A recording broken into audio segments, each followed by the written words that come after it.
Love this podcast? Support it and sponsor today. Simply head to auscastnetwork.com for details.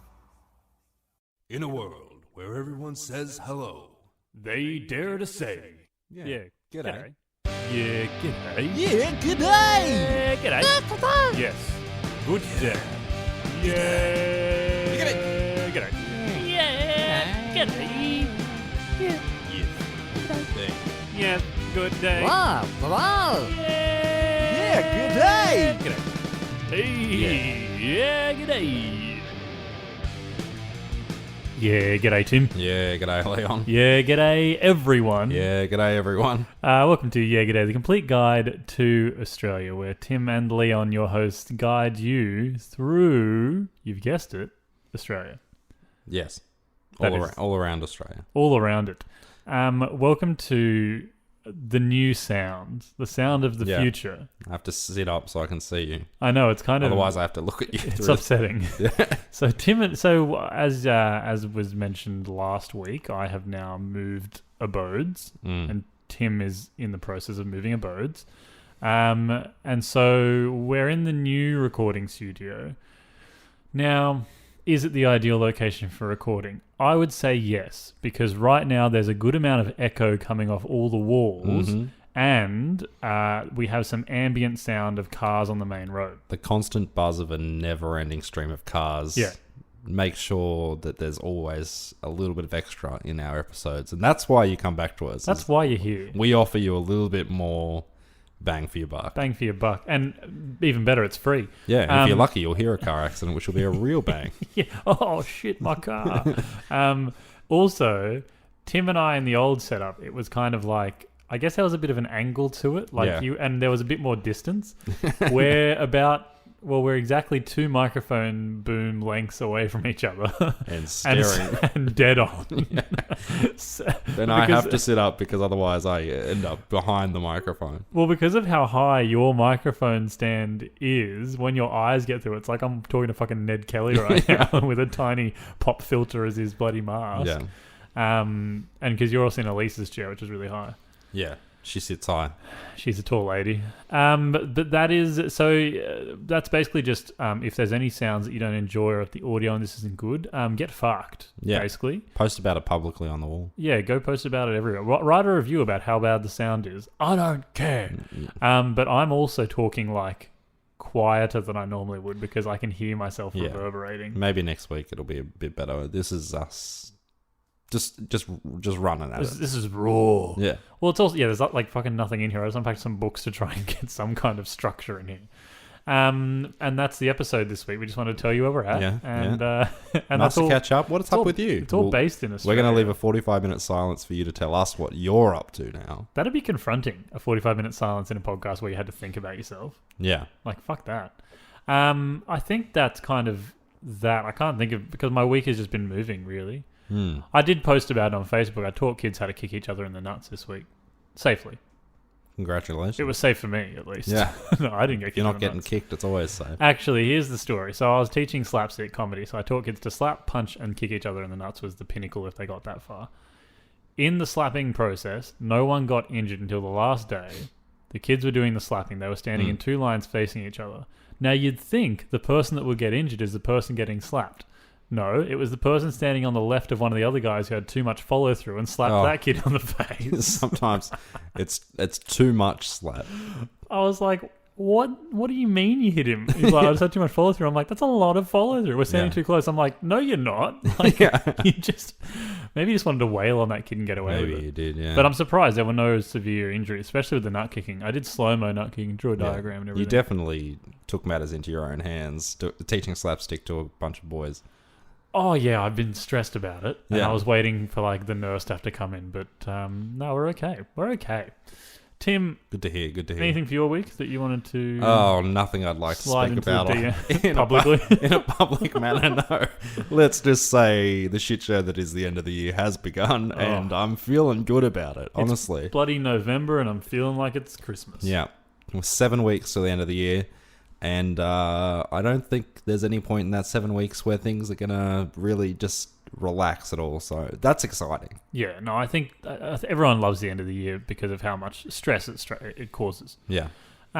Tim, to reduce my stress at this time of year, in this heat, and in this economy, Yeah. I love iced cream. Ah. And I do love a good bowl of ice cream, but I prefer my iced cream to come in some kind of package, and Just usually a bowl of cream. Yeah, that's been put in the fridge. With ice cubes. Isn't that what ice cream is? Iced cream. That's pretty much what ice cream is. I watch a lot of British Bake Off. I understand. Yeah. But I love a good ice cream. Yeah. And I love a good ice cream from the Servo especially. Oh, you got to go down the Servo. It's the only place to buy it. Yeah, it's the only place to buy it, but it's also the most expensive place to buy it. Oh, yeah. I mean, you can buy them for Woolies if your mum gets like a box of paddle pops or something, but... but then you commit to... See, the issue with that is you commit to one. But the fun of it is you go to the Servo with like a few friends, or you go down with your cousins. Yeah. And everyone picks out an ice cream, and then you stand at the freezer for like a good 5 to 10 minutes picking which one you're gonna get. And you know full well what you're gonna get when you get there. You're like, I know what I'm getting, but I just want to check what they've got today. Oh, they've got that new Magnum I saw on channel 10. Why I was wasn't it gonna. so long? Yeah, I don't know. I wasn't gonna use a specific actual channel, but then I realized we talk about actual brands all the time. So I like it when you go there, and because of how expensive it's like, oh, Buffalo Bills are $6. They've come down in price. But I have a certain persuasion for the Maxibon. That we is all do. The greatest ice cream, I think. It's basically 2 ice creams in one. That's the beauty of a Maxibon. But we're not talking about the Maxibon this week. We're talking about an ice cream that I think I think it's held in a higher regard in general in Australia. Yeah, I would actually say personally that this was the first ice cream I fell in love with. It was my first ice cream love, to be honest. What about Buffalo Bill? Are you an animal? I didn't really have Buffalo Bills growing up a lot. Well, that's weird. No, yeah, this one was my first ice cream love. It's also the one that confuses Americans and the rest of the world the most, and we're obviously talking about the Golden Gaytime. Golden Gaytime. That's the name of the ice cream. It is. It appears regularly in memes about like, are you okay down there, Australia, when we talk about Tracky Dacks, Durries, and all that kind of stuff. Because it's like, my dad gave me a Golden Gaytime, and everyone's like, oh, I get it. Yeah. Because everyone has a dirty mind. Yes. But let's talk about this iced cream treat. Yeah. So the Golden Gaytime, it's actually, they have it in New Zealand as well. They call it the cookie crumble. Well, there's no fun in that. Yeah, no, there's no fun. My dad gave me a cookie crumble. Great. I'm going to have to hold my laptop up. Yeah, like Tim's this, laptop is all over the shop. I cannot see what I'm reading when it's down there. This is going to hurt my arm like an absolute mother. Yeah, but think of the gains. Oh, on just this one arm. Fantastic. I'll be lopsided. The Golden Gaytime, it's a popular ice cream snack distributed by Streets, which is an ice cream brand here in Australia. Streets do they do paddle pops? Sure. I'm pretty sure they do. Lots. They do paddle pops. Paddle pops. Magnums, Cornettos, Calippos. Oh, fuck yeah. And of course, Buffalo Bills. They're all Streets ice creams. Streets is owned by another British company called Unilever, but I didn't need to mention that, so I don't know why I did. No, never there. And Streets was but Streets itself was founded in Australia, right? In Corrimal. Where's that? In the 1930s, New South Wales somewhere. Oh. I think it's in a Sydney suburb. Okay, 1930s. Yeah. First ice creams to be introduced in Australia was 1930, as far as I can tell. Yeah, as far as I'm aware. Edwin Ted Street and his wife Daisy set up a depot in Bexley, and then they had a factory in the Sydney suburb of Torella until 1996. Okay. Now they're produced at Minto. Arse of nowhere. Yeah, yeah. They make them in Minto now. I've been out there. I've been out to Minto like once or twice, I think. Is it Minto or Mentone? No, Mentone's down here. Yeah, I think Minto's up there. I think I went there to go to one of the leather shops out there, and like if it's the one of the two leather shop options that you have, you know how it's bumfuck Idaho. Yeah, Minto is nowhere, but that's where they produce Streets. So it's somewhere. Streets ice creams now. I'm watching Tim be as uncomfortable as possible. Now I can't see you. We don't need to. We're going to have to change this setup by next week. No, this is how it is. So the Golden Gaytime was first released in 1959. It's a toffee and vanilla ice cream. Okay. Dipped in compound chocolate and wrapped in honeycomb biscuits on a wooden paddle pop stick. That's a very specific description. Well, there was that time. Do you remember it was either Paddle Pops or Billabongs that had the plastic stick inside that had multiple notches out of it and you could build stuff with it? You could connect them together? Vaguely. It wouldn't have been Gay Times. It would have been, yeah. No, that's what I said. I think it was Paddle Pops. Could have been Billabongs. I'm pretty sure it was Paddle Pop. Because Billabong is just a Paddle Pop. Billabong and Paddle Pops are the same thing. Poor Max Paddle Pop. Yeah. Now, that's some interesting stuff I didn't know about. Now, I didn't realize it was toffee flavor in there. Yeah, I have always wondered it was what caramel. the flavor was. I thought it was caramel as well, but it's easy when you're doing the ice cream thing to get honeycomb and caramel mixed up. Because in ice cream form, they're very similar. Don't you mean toffee and caramel? Or toffee, caramel, and honeycomb. They're all quite similar. I think. It's the actual ice cream itself. So that explains, because when you bite into a Golden Gaytime, the ice cream inside is primarily vanilla, but has swirls of it's swirls, isn't it? Or is it chunks? I think it's swirls. It's kind of like got coatings. So like the outside is like that toffee, and then the inside is more vanilla. Oh, is it? Oh, I don't remember. Yeah, I really don't eat them very often. But then, what did you say it was? Compound chocolate. Compound chocolate. Is that just powdered chocolate?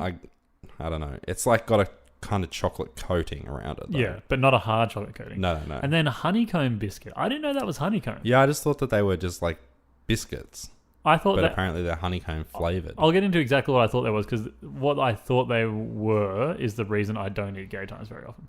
I'll get into it later, though. Right. Like Hedley Thomas in Teacher's Pet. We'll talk about it in a future episode. That'll be in episode 8 of this ongoing thing. Great podcast. I still recommend it. Where I will repeat the same thing over and over again.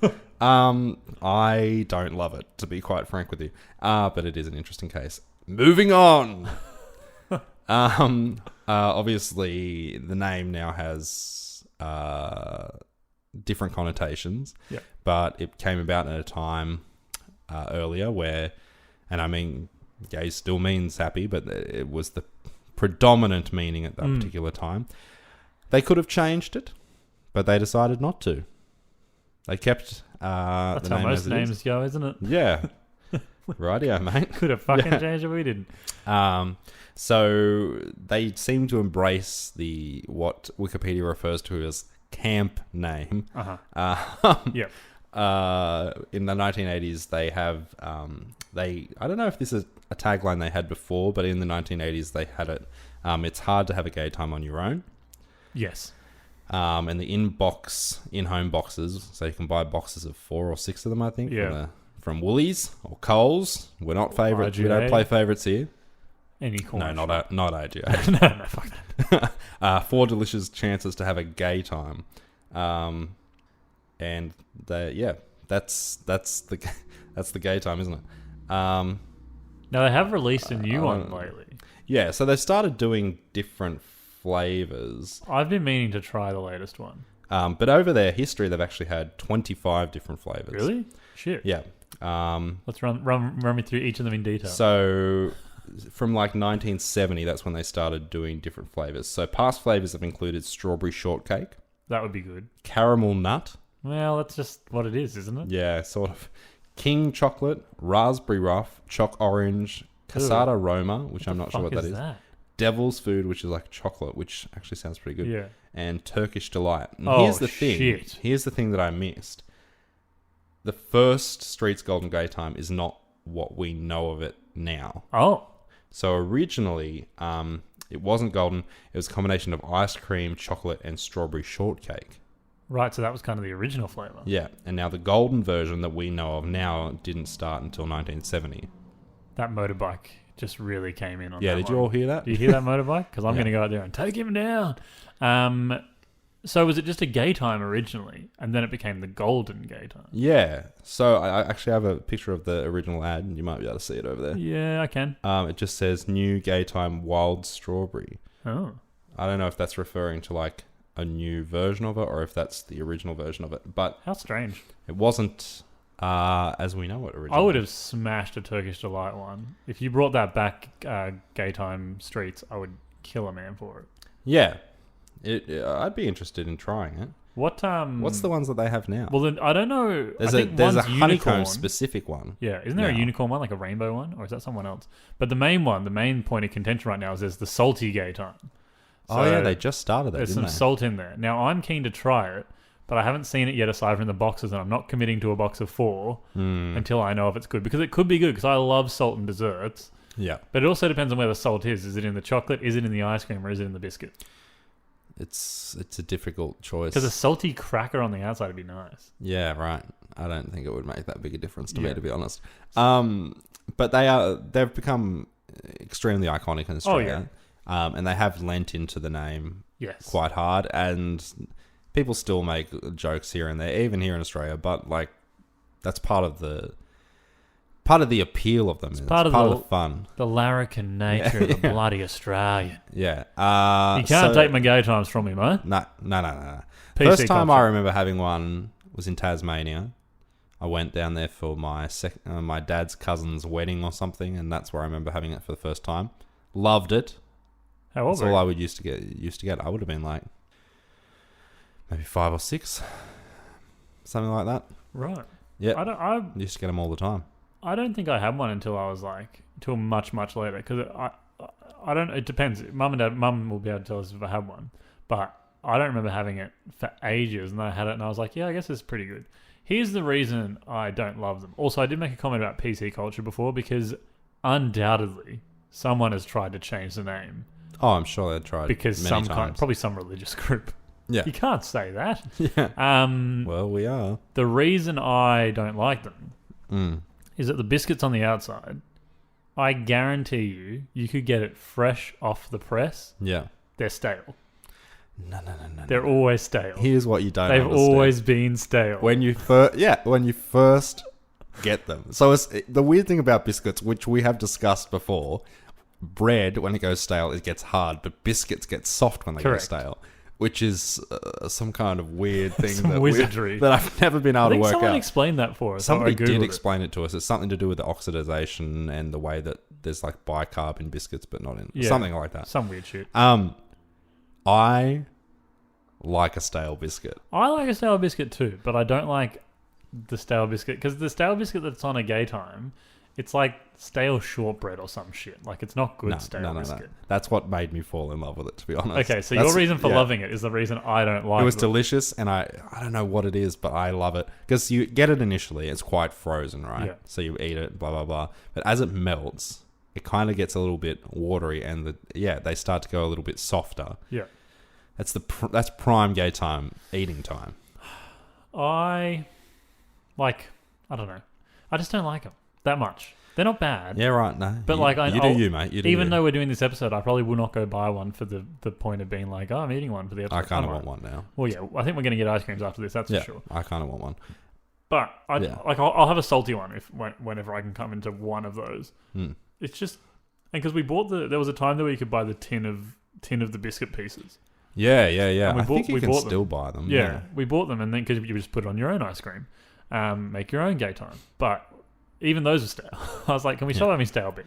Here's the thing about gay time. It's become such an iconic thing, probably in the last, I'd say in the last 5 years. As with a lot of iconic things here in Australia, like iced Vovos and things like that, they've started they started by putting them into, you can get Golden Gaytime tubs of ice cream. Yeah. Then you used to be able to get donuts, which were Golden Gaytime flavored. Oh, they did have those from a donut chain, which does still exist. Actually, sorry, it almost went out of business. I think they went out for a bit and came back. Yeah, they're back now. Donut time. Donut time. They used to make a Golden Gaytime one. I think Bistro made that as well. Bistro Morgan. Yeah, basically it was a flavor that a lot of places picked up and started putting on their products. Correct. Yeah. So get yourself a Gaytime. Get yourself a Golden Gaytime. And if you can't get one, well, tough titties. They're good. They are really good. If you come to Australia, you have to try one. Is tough titties still a saying? It is now. I don't think I've ever said that in my life. Tough titties. You've now all heard me say it for the first Wouldn't time. they be called pecs? I guess. That's what a tough titty is. It's But I've got soft pecs. well sculpted peck. This is not what our podcast is about. Yeah. We've just moved into my dad wrote a porno territory. Yeah.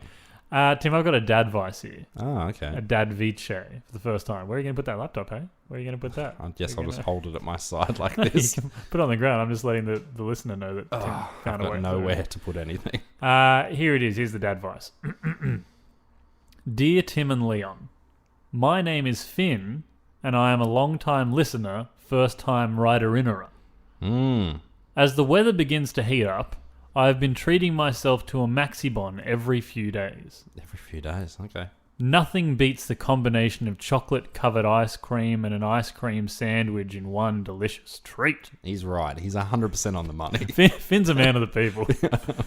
I am a logical person, so I eat my Maxibon's chocolate-covered ice cream end first, whilst holding the biscuit end. Obviously. I assume this is just him bragging about... If you hold the chocolate-covered end, well, an my idiot. friend. Well, my friend. But... I have a friend that eats the biscuit end first whilst the ice cream end melts in their hands. Flaming galah. How do I talk to my friend about stopping this habit, or how do I ghost my friend who is beyond saving? All the best for the American tour, Finn. Thanks, Finn. Mate. Now, Finn. Finn. Drop your mate. You don't need someone. You don't need someone like that in your life. There are some people that aren't worth saving, and your friend is one of them. If there was a burning building and your option was to save a Maxibon or your friend, save the Maxibon. Have you read Charles Darwin on the Origin of the Species? Because he speaks about this. Not this particular situation, but actually, he talks chapter about 10 similar situations. is about Maxibons. Yeah. It's called Natural Selection. Your friend is not cut out for this world. Finn, I remember the first time I heard about this travesty of ice cream eating, and I think that was where I whited out for like 3 days. I went into such rage. Yeah. I went into a hot white rage. You're going to get chocolate all over your fingers. What are you, stupid? And here's the thing: is that if you're not getting chocolate on your fingers, that means you've still got your Maxibon in the wrapper. If you don't take your Maxibon out of the wrapper in one go, you're doing it wrong. Yeah. Saying that, I think Elise leaves hers in there, but she has small hands, I guess. I don't know. Oh. What the fuck, people? Yeah. You can't... So, for all those that haven't had a Maxibon, as we said, a Maxibon it's a half and half. One half is ice cream sandwich. There is biscuit with ice cream in the middle of it. Mm-hmm. The other half is like hardened chocolate with like honeycomb pieces around ice cream. The only way to eat that is to hold the biscuit, because the biscuit has integrity. Mm-hmm. It can last the 5 minutes if you're slow. It's an ice cream sandwich, yeah. So you hold the biscuit, you eat the thing, and then you get to the biscuit at the end. And also, you're getting from the best to the betterest part of it. And the thing about this is, which to throw back to earlier in the episode, by the time you get to it, it's melted a bit, and that biscuit is stale.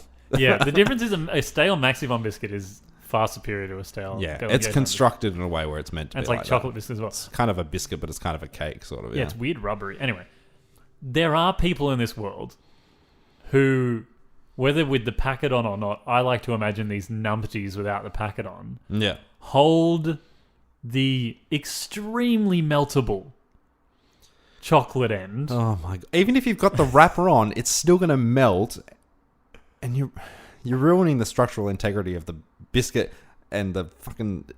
I can't even talk. What kind of idiot?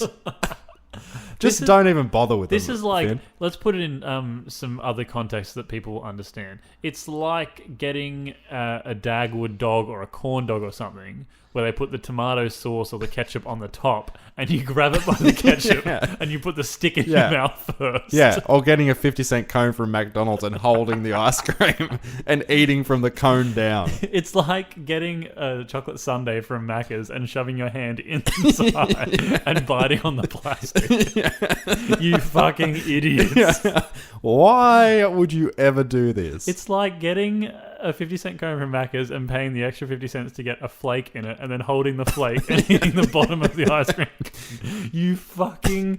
Like, where were you raised? Yeah, I don't know why anyone would ever think that that is the way to do it. Because there are some people in the world that think that you should eat your favourite part of something first. No, which is incorrect. Last. It's like the other night... I mean, I will admit that the leave it to last philosophy does... put you in a situation sometimes where you've eaten too much. So by the time you get to it, you don't enjoy it. This is something you have to be wary of. It's something we all live with as last eaters. It's a national problem. Yeah. But you learn to sprinkle it through a little bit. Yeah. So you're getting a little bit, and then you learn to just, Depending on what it is as well, you run into temperature issues. But like the other night, we had some turkey loaf for dinner. Yeah. And, there's vegetables, there's a potato and that. Turkey loaf is always last. Obviously. And We're going to eat your broccoli last to get Exactly. that broccoli taste in your mouth? But like that means, as you say, I eat an entire meal before I get there. The Yeah. Maxibon is the same. The best part, and the thing that happened in the 2000s, I think when I was like halfway through high school, because I came into Maxibons late because I used to just always eat Buffalo Bills. I'm pretty sure because I wanted the bubble gum. The bubblegum is the worst bubblegum It you'll is. ever have in your life. It was the novelty of having the bubble And gum. it's cold, which makes it that much harder to eat it. And still, I think I've said it on here before, for anyone out there that makes ice cream, my dream ice cream is a tub that has a layer of Buffalo Bill ice cream, then the thin hard chocolate, then Buffalo Bill ice cream, then thin hard chocolate, Buffalo Bill, and then thin hard chocolate. Because the ice cream and chocolate combo TM. is very good. Yeah, TM, but you make it for me.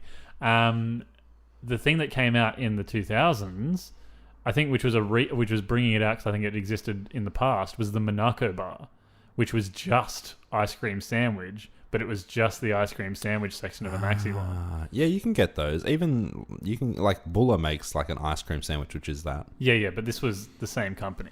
Okay, It was they'd taken the Maxibon sandwich and Yep. extended it to be an entire treat, I'm with you. and it has a weird like marshmallowy flavor to it. Anyway, we're not here to talk about Maxibon. We're talking about Golden Gaytimes. But here's the thing, Finn: drop your friend and go to the servo and tell them that they can't serve that person Maxibons because they've got like a disease that if they eat a Maxibon they'll die. Yeah, 'Cause every they time don't deserve them Every time they do it, tell them it looks like they've got shit on their fingers. They'll stop pretty soon. unless they're into that. Like, this is the problem: is that they're wasting a Maxibon. They're ruining a Maxibon, the sacred treat. Do you understand how hard it is to dip an ice cream into chocolate and to get it to stay there? And you're ruining that. I know because I've had to. I worked at Donut King, That's right, and we you did do. it briefly. The worst thing you can ever do. Very, very difficult. It's an art form. Yeah. Yeah, look, I think every time that I eat a Maxibon, I think about these people. And because the thing about a Maxibon is sometimes you don't know what end you're opening. Yeah. But if I open the wrong end, you better believe I'm going to open the other end and get it out the right way. Like, I'm not just going to Yeah. be like, well, it's open now. I'm not a fucking idiot. Yeah. That is the challenge of a Maxibon. I never knew what worked me up the most in life, but turns out it's Maxibons and the way people eat them. Fucking idiots. Tim, we have those stickers that we talked about last time, Mm. and we have worked out the way to make you exchange your money for our goods and services. Yes. So remember, if you are a Patreon, you will be getting one G'day Mite sticker to the value of $50. Each sticker is worth $50. Yeah. But we're doing a deal for everyone else. We're going to sell them for $3. Yeah. We're So- absorbing the cost. So and I'll tell you the deals. The first deal is 1 for 3. The second deal is 2 for 6. The third deal, Tim, it's 3 for 9. Shit. No. You're not going to get prices like that anywhere else because they're going to give you much better deals. Here's where the discount comes. 4 stickers, Mm. $12. Okay. Yeah, you'd be silly not to buy for it that with those sorts of prices. Anyway, so as you can see, $3 sticker, and then I'll work out postage and handling. The way to do it, I'll post about it on social media. It's going to be through PayPal that has my email address on it because I can't be bothered to make Some of the G'day dodgiest shit you've ever heard. Yeah, I don't You're going to want- send me $1,000 to my personal PayPal account. No. I promise Tim's going to get some. Tim Yeah. will get some. No. But yeah, I'll post about it and we'll start trying to get those out. In time for Christmas because the mail system right now is working at top capacity. Yeah. I've always said December is the best time to send anything via Australia Post. It's still November. So yeah, the stickers will be up for sale probably in the next day or two, I'd say. Maybe this afternoon, who knows? Yeah. I think that's everything as I can think. As always, thanks to Teylor Smirl for our wonderful, wonderful cover art. And Curtis Fernance, Fern Tree Music. Did you have a nice time last weekend, Curtis, on the Saturday night when you didn't go to the high school reunion like I didn't? Wonder what Curtis Yeah, I had a nice time. Thanks for asking. I'm sure he did too. Good to know, mate. He probably Good to know. Twitch streamed. Good to know we didn't go. Bloody solidarity. I'm sure they had a lovely time. Yeah. They're all great people, but I didn't plot go. twist, they had a great time. Yeah. I wanted to give a shout out to our friends Tommy Smirl, the original T Smirl, Oh, old man yeah. Tommy dude Smirl, the dude, and Mike Meadows. I've got nothing for you, Mike. I'm sorry. Oh, actually, no, Scampy Mike is what they call him. Meadows. I barely know O's. Him. Their show is called Court Appointed, where Mike is a lawyer and Tommy is a dude, and they talk about law stuff. But they gave us a shout out the other week, and we've shouted them out before, and I'm currently wearing my Court Appointed shirt because it's fucking comfortable. Yep. And hey, Tommy, if you are listening, or Mike, if you're listening, can you remind me what the Don't You Wish That I Had Jesse's Fox by Lodowick thing is? I remember it was a thing, and it's on the front of my shirt. Jesse's Fox. Yeah, no, but that's Jesse's girl, and so they made a joke about it. Yeah. But I can't remember what the root, what the Lodowick or the Lodovic or whatever his name is, reference was with Jesse's Fox. I think it might have been a case. Just someone remind me. Number one place I get asked about it, going through security at the airport, because it tends to be my traveling shirt, and they'll be like, "Oh, what does that mean?" I'm like, Hey. Do I look at your shirt and be like, what does that Nike tick mean? I don't know. Not everything means something. Yeah. It's just words. It's words on a fucking page. Make sure you've liked our following our Instagram, our Twitter. Make sure you're in our fans group, Yeah G'day Fans, because we just hit a year anniversary today, I think, according to the interwebs. Today is the anniversary of Ned Kelly's death as well, November 11. Bloody pour one out for 11th of November. For Ned. 1880 or whatever it is. 11th of November, yeah. I think it's also Armistice Day. Respect yes. to soldiers past, present and future. Yes, so there's a lot going on the 11th. But I think that's everything. As always, yeah, g'day Tim. Yeah, g'day Leon. Yeah, g'day everyone. Yeah, g'day everyone. Catch us on the Flippity Flop.